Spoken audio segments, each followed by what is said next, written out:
Le barreau du Niger, à l'instar de l'ensemble du peuple nigérien, a appris avec regret le coup de force visant à écourter un mandat constitutionnel. Le Conseil de l'ordre des avocats du Niger,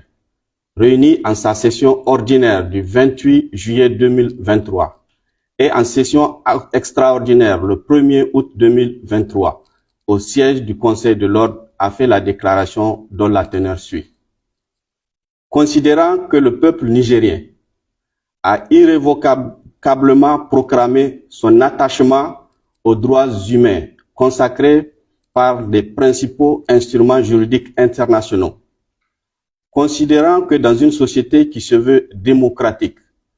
et soucieuse du sort des droits fondamentaux et de la personne humaine, tout acte de nature à remettre en cause les principes démocratiques est une régression. Le barreau du Niger, sentinelle des droits fondamentaux et vigie des libertés,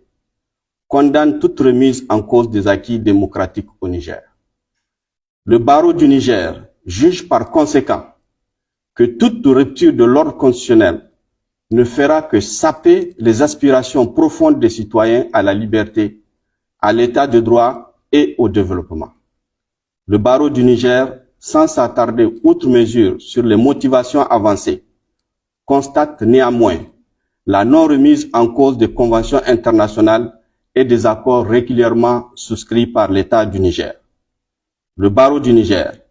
fidèle à sa tradition et à sa vocation de défense des libertés et de la légalité, rappelle que conformément aux engagements fermes de l'État du Niger, aucune situation de cette nature ne doit avoir vocation à perdurer. Le barreau du Niger appelle par conséquent au rétablissement de la légalité constitutionnelle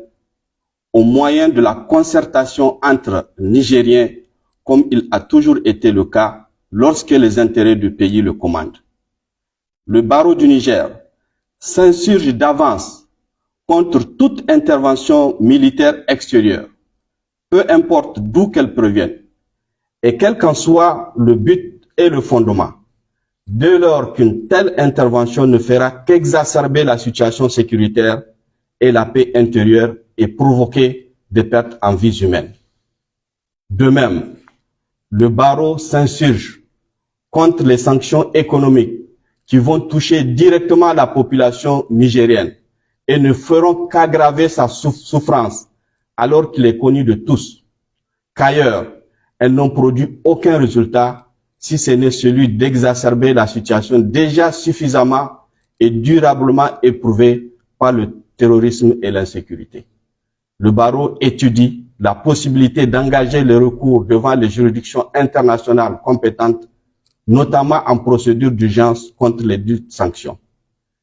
C'est le lieu d'affirmer qu'aucune dérogation tendant à remettre en cause le principe de la séparation de pouvoir, corollaire de l'indépendance du pouvoir judiciaire, ne saurait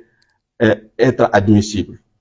Le barreau rappelle qu'aucune circonstance ni aucun motif ne viendrait justifier une restriction des libertés individuelles et collectives, y compris sous l'argument de la lutte contre le terrorisme. C'est pourquoi le barreau appelle à la libération de toutes les personnes ayant fait l'objet d'arrestations arbitraires et de mettre fin à toute mesure extrajudiciaire de privation de liberté. Par ailleurs, le barreau note pour le regretter et le condamner fermement la multiplication des actes d'atteinte à l'intégrité physique des personnes, aux biens privés et publics et aux comportements de nature à mettre à mal l'unité